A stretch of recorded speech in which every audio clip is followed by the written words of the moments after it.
Advaita International School, shaping global leaders with Cambridge International Curriculum, IIT and NEET Foundation from middle school, merit-based concessions, admissions open from playgroup to grade 10.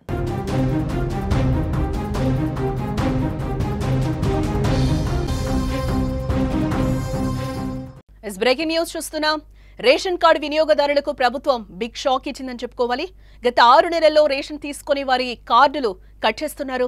76,842 మందిని అనర్హులుగా ప్రభుత్వం గుర్తించింది. వచ్చే నెల నుంచి ration వీళ్ళకి నిలిపివేస్తున్నట్లుగా కూడా మనకి సమాచారం అందుతోంది.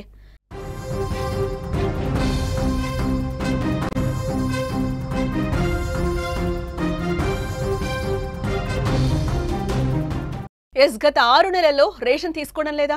అయితే మీ కార్డు పోయినట్టే. అవును, రేషన్ కార్డు వినియోగదారులకు తెలంగాణ ప్రభుత్వం బిగ్ షాక్ ని ఇచ్చింది. గత 6 నెలలుగా రేషన్ తీసుకుని 76,842 మంది లబ్ధిదారులను అధికారులు అనర్హులుగా గుర్తించారు. త్వరలోనే వీరిని రేషన్ లబ్ధిదారుల జాబితా నుంచి తొలగించి ఉచిత బియ్యం కోటాను నిలిపివేయబోతోంది ప్రభుత్వం. కేంద్ర ప్రభుత్వం 6 నెలలుగా రేషన్ తీసుకోని వారి వివరాలను రాష్ట్ర ప్రభుత్వానికి పంపగా పౌర సరఫరాల శాఖ వాటిని జిల్లా కలెక్టర్లకు పంపడం జరిగింది. మండల స్థాయిలో రెవెన్యూ యంత్రాంగం ద్వారా స్థానిక విచారణ జరిపి అర్హులను అనర్హులను గుర్తించారు. అనర్హులుగా తేలిన వారిలో 60% మందికి పైగా వలస వెళ్లిన వారు, మరణించిన వారు లేదా 2 వేర్వేరు రేషన్ కార్డులో పేర్లున్నవారు ఉన్నట్లుగా గుర్తించడం జరిగింది. అయితే అనర్హులుగా తేలిన వారిలో ఎక్కువ మంది హైదరాబాద్, రంగారెడ్డి, నల్గొండ, మేడ్చల్ జిల్లాలకు చెందిన వారు ఉన్నట్లుగా సమాచారం.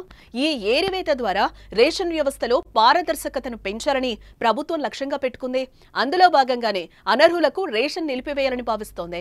ఇప్పటికే లిస్టు రెడీ కాగా వచ్చే నెల నుంచి ఆయా లబ్ధిదారులకు రేషన్ నిలిపివేయనున్నారు.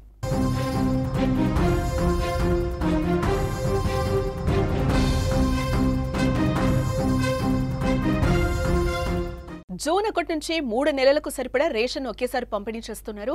రేషన్ కార్డు హోల్డర్స్ దేశవ్యాప్తంగా ఎక్కడైనా రేషన్ షాపుల్లో తమకు కావాల్సిన సరుకులు తీసుకునే వెసులుబాటు ఉండడంతో వలస వచ్చిన వారు హైదరాబాద్లోనే తీసుకుంటున్నారు. దీంతో నగరంలోని రేషన్ దుకాణాల్లో ప్రజలు కూడా బారులు తీరుతున్నారు. అయితే ప్రభుత్వం అనర్హులుగా గుర్తించిన లిస్టులో కొంతమంది కూలీలు కూడా ఉన్నారు. వారిలో కొందరికి ఎక్కడ రేషన్ తీసుకోవాలనే దానిపై ఇప్పటివరకైతే క్లారిటీ లేదని అంటున్నారు.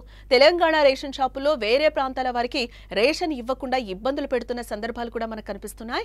ఇటు దేశవ్యాప్తంగా ఎక్కడైనా రేషన్ షాపుల్లో తమకు కావాల్సిన సరుకులు తీసుకోవచ్చని తెలియకపోవటం కూడా వారికి ఇబ్బందులకు గురి చేస్తున్నారు. ప్రస్తుతం అలాంటి వారి పేర్లను కూడా జాబితా నుంచి తెలంగాణ ప్రభుత్వం తొలగిస్తోంది. ఇటు మరోవైపు రాష్ట్రంలో కొత్త రేషన్ కార్డుల జారీ ప్రక్రియ కూడా మొదలైంది. ఇప్పటికే పలువురికి కార్డులు కూడా మంజూరయ్యాయి. త్వరలోనే కొత్త రేషన్ కార్డు లబ్ధిదారులకు కూడా రేషన్ పంపిణీ ప్రారంభించనున్నట్లుగా తెలుస్తోంది. అర్హులుగా ఉన్న ప్రతి ఒక్కరికి కూడా రేషన్ ఇస్తామని కూడా ప్రభుత్వం చెప్తోంది.